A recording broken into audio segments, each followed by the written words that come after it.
एक सामान्य सा दिखने वाला प्रोटोकॉल का मुद्दा कैसे एक बड़े राष्ट्रीय राजनीतिक विवाद की वजह बन गया।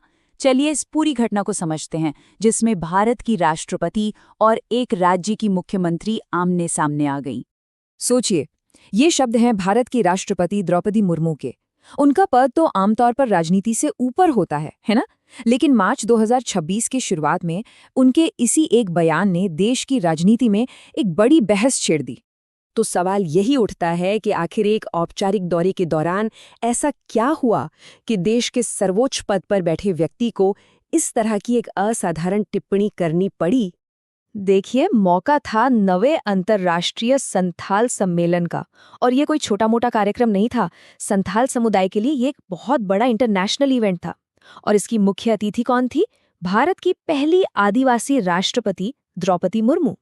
अब क्योंकि संथाल भारत के सबसे बड़े आदिवासी समुदायों में से एक हैं, तो जाहिर है इस कार्यक्रम का महत्व बहुत ज्यादा था।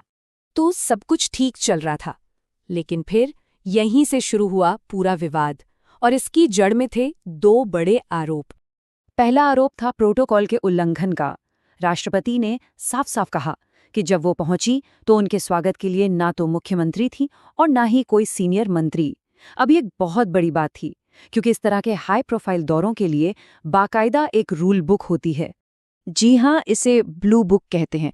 इसमें वीआईपीज, खासकर राष्ट्रपति के लिए सारे नियम कायदे लिखे होते हैं, और इस ब्लू बुक के हिसाब से राज्य के किसी बड़े प्रतिनिधि को राष्ट्रपति का स्वागत करना ही होता है।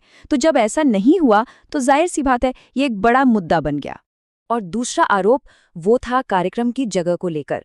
हुआ ये कि कॉन्फ्रेंस का वेन्यू एक बड़ी जगह से बदलकर एक छोटी जगह पर कर दिया गया।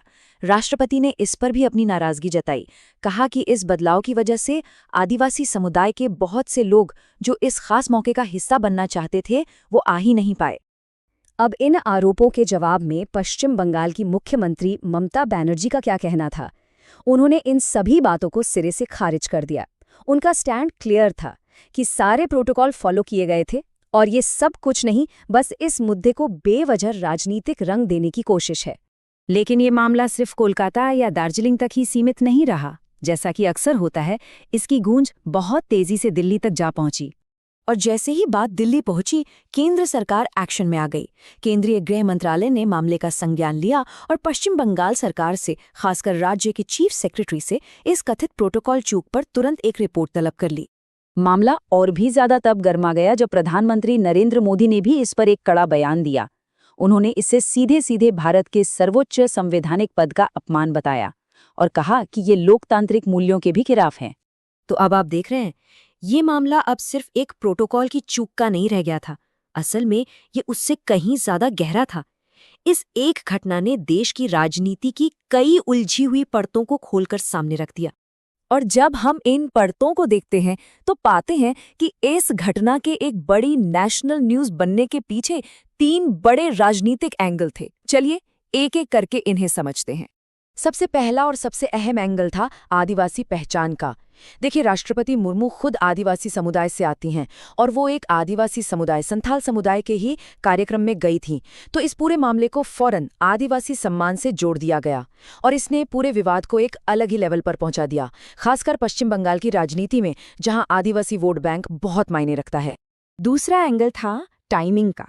पॉलिटिकल एक्सपर्ट्स ने तुरंत इस बात पर गौर किया कि ये पूरा विवाद 2026 के पश्चिम बंगाल विधानसभा चुनावों से ठीक पहले हुआ है, और हम सब जानते हैं कि चुनाव से पहले हर छोटा बड़ा मुद्दा एक बड़ा चुनावी हथियार बन सकता है। तो ये तो हुई तात्कालिक राजनीति की बात, लेकिन इस विवाद ने एक और बहुत बड़ा और गंभीर सवाल खड़ा किया है। और वो सवाल ये है कि जब प्रोटोकॉल जैसी चीजें भी राजनीति का अखाड़ा बन जाए, तो फिर राष्ट्रपति जैसे संवैधानिक पदों की गरिमा का क्या होगा? आखिर इन पदों को तो बनाया इसलिए गया है कि वो हर तरह की राजनीति से ऊपर रहे हैं ना।